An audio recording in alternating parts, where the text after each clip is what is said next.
Randonautica has been a hot topic for a while now. YouTube, TikTok, and pretty much any other social media platform you can think of has been flooded with videos of strange and weird things found by people using the app. In the most basic terms, it's an app that generates a random set of coordinates to send you on an adventure, hopefully to a place that you may never have visited before. Aside from many mysterious and scary findings from people using the app, it's a whole mystery in itself who is behind the app and what exactly their intentions are. But somehow no one really seems to be talking about that. If you generally enjoy mysteries, true crime, disappearances and the occasional conspiracy, please feel free to subscribe for more content like this.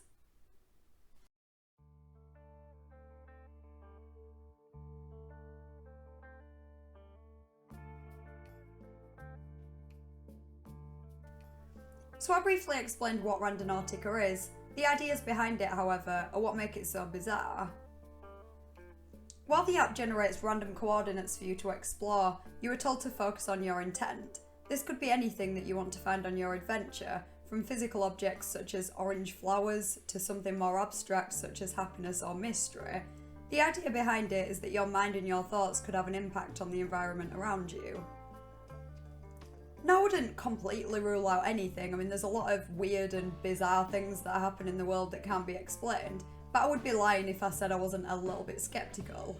Many people have found some pretty crazy coincidences, but I do think that confirmation bias probably plays a huge role in this.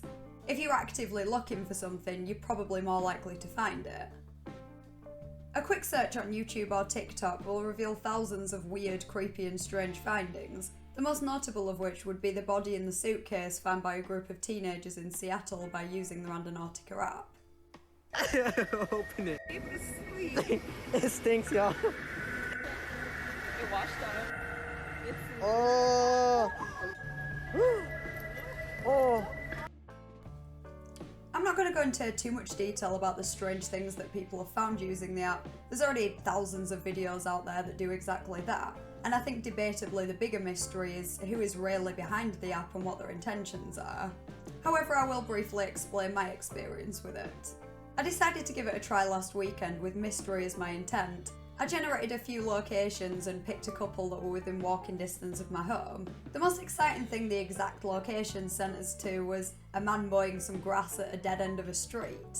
The app started playing up a bit after a while and started only generating locations that were well over an hour away, and honestly I was too lazy for that, so we ended up just giving up on the app and just going on a random walk. We didn't really have a specific destination. If a path looked like it might lead somewhere, then we walked down it. And we did end up finding a couple of minorly mysterious things. First, a suitcase surrounded by a few bags. It didn't contain a body or anything, just clothes, shoes and coriander seeds. Nothing too strange. It was in a pretty nice area just at the side of the road where a gate had clearly once been. So it was a little out of place, but we had a poke around and didn't find anything weird.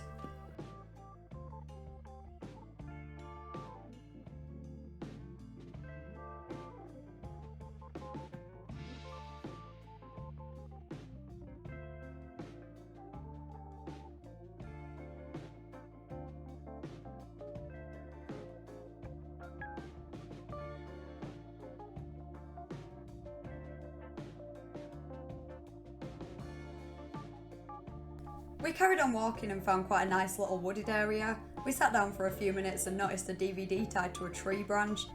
We continued walking and soon came across an area with a few trees that had a red X marked on them. Behind two of these it looked like there was some kind of den made with tree branches. Honestly, I was a bit creeped out, so I didn't want to get too close to investigate, but in hindsight it was probably nothing and looked weirder than it was. Maybe the crosses on the trees were just markings of where they were supposed to be cut down. I'll probably end up going back there at some point and maybe investigating further. And that was about it, other than a few slightly creepy looking buildings, but that was probably just me being dramatic. It was a little bit weird that I came across a few things that were kind of somewhat mysterious when I normally never find anything like that. But I was looking for a mystery and I'd probably just chalk it up to confirmation bias. Not only would I be more likely to find something, but anything that I did find I'd probably be more likely to think it was mysterious because I had that in my mind. It was an interesting day though, and I'll probably give the app another try at some point. So what exactly is the real purpose of this app? According to the website, it was created to encourage users to venture outside of their day-to-day routine, but of course the vast majority of companies or apps don't exist solely for the benefit of others. The obvious motivation would be money. I first downloaded the app only a few days ago, so I can't personally confirm anything before that, but apparently when it first came out it was a completely free app. But now they have in-app purchases such as unlimited coordinates, which makes sense. I read somewhere that it's quite expensive to use a quantum random number generator, so it makes sense that they'd have to earn some kind of money to pay for that. There are, however, a few reports of people paying for these add-ons and never receiving them. Could it be some sort of scam? Maybe the app launched initially completely free to draw people in, then they added in-app purchases which wouldn't work but would still charge people. It's hard to know whether this would be intentional or just down to poor managing of the app. I noticed on the website they still have a competition advertised which ended over 2 weeks ago, so there's a sign that whoever manages all of this is maybe not the most organised of people. Joshua Lengfelder, one of the co-founders, has a Reddit account where he has posted asking for advice on how they can do better. He asked how they would go about getting a verified Randonaut flare. Something about this and some of his other posts just seemed a little unprofessional. Now I have no idea myself how to assign flares on Reddit, but I'm also not the co-founder of an extremely popular app. It's good that they want to be better, but it does kinda make me question the founders. Are they really tech savvy enough to be running an extremely popular app that contains in-app purchases? Aside from any profit made from add-ons, there are a few other theories on how else they could be profiting from the app. One of these is by selling users data. The website states that the app does not collect user data, only user reports and data about the generated points. As it does not require you to make an account or link a Google or Facebook account, they cannot determine who generated which point. I have no idea if that's true, and there is no way to gather personal data unless someone creates or links an account, but the app definitely knows your starting location, which for many people would be their home address and intended location. I don't know if there's anything anyone could do with that information, but I'm just presenting what I've seen. As a side note, I wonder if it's at all possible that anyone might be able to hack into the app and see that data and maybe use it to track people. Whoever's behind Randonautica could also be conducting some kind of experiment. It's clear they believe that there's at least a possibility that your thoughts can affect your surroundings, so maybe they're using this app to test that hypothesis, and then maybe either directly selling the research or gaining financially in some other way. As I said before, they obviously need to make some kind of money to pay for the quantum random number generator, but beyond that, who knows if their goal is primarily research and not money. They could just be passionate about testing that hypothesis out of interest, though not to say that that couldn't lead to financial gain. While for many, the app itself is mysterious enough, there's even more of a mystery relating to who is actually behind the app. The app is supposedly created by the company Randonautica LLC, though this company seems to not exist. I've been speaking with some people from the Internet Mystery Sleuth Discord server. A link will be in the description for that. Huge credit to them for doing the majority of the digging here. I don't think I could have done this video without them. They provided me with a lot of information to include in this video and as a starting point to do my own research on. I'm not sure what their exact process throughout much of the investigation was, but they also seemed to come to the conclusion that Randonautica LLC doesn't exist. I couldn't find any mention of the company on Better Business Bureau or any record of the company existing elsewhere. Nothing really comes up on Google aside from articles stating that Randonautica was created by that company. The Randonautica website lists 3 people as founders/team: Auburn Salcedo, Joshua Lengfelder, and Simon Nishi McCorkindale. But even if they genuinely founded the app, it's not unlikely it was financed by other people or companies who may have had agendas. Auburn is also CEO of Presley Media, a PR company which produced the series Ready or Randonaut, which in the episode I watched basically just showed 3 different people trying out the app.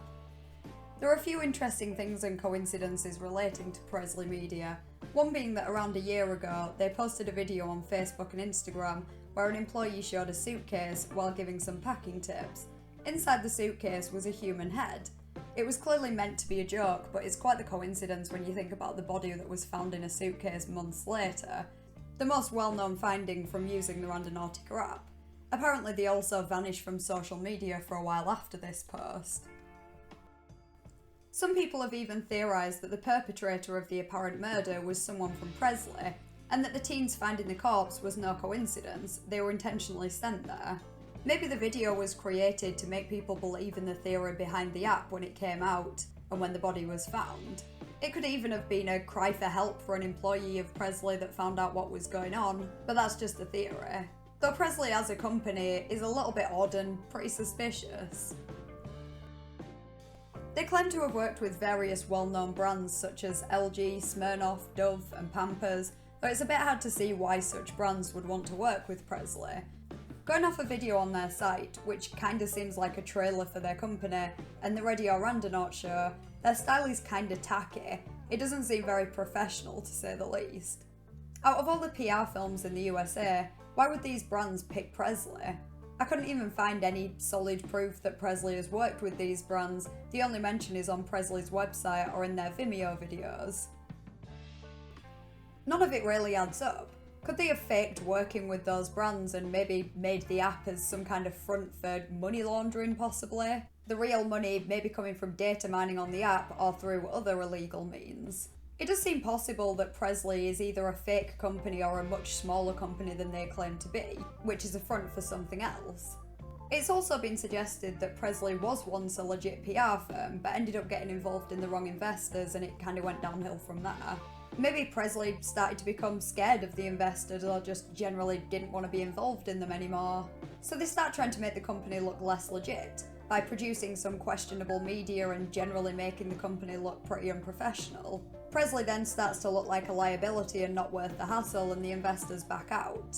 It would explain a lot of the questions we have about Presley, including the fact that they disappeared for quite a while after posting the video of the head in the suitcase. Maybe this was damage control by the investors.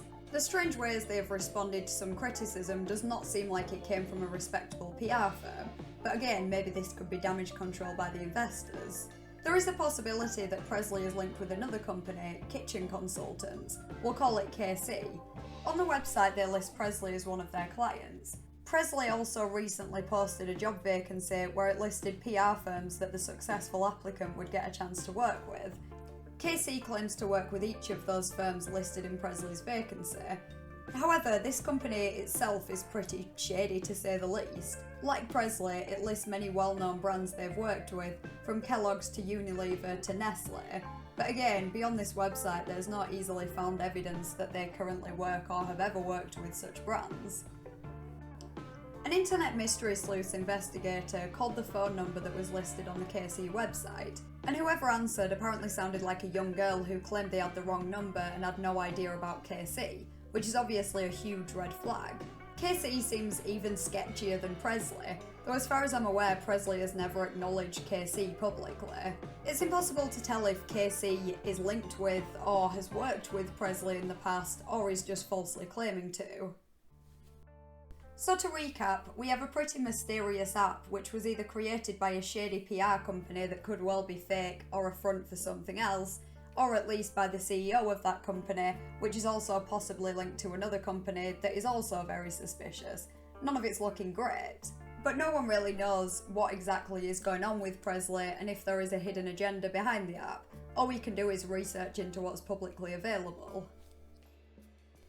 I have contacted Presley to ask about Randonautica LLC and why it apparently seems to not exist, but at the time of filming this I still haven't heard a response.